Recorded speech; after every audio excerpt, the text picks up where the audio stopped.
Rumeksa ingsun lakune stangaya wara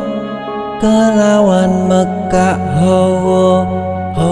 kang dur angkara senajan setan gentayangan tansah gawe rupeda hingga pupusing jaman hametek ingsun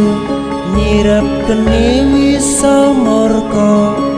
maperhardaning panca saben ula sing netra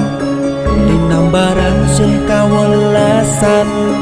ingkang paring kamulyan Sang Hyang Jati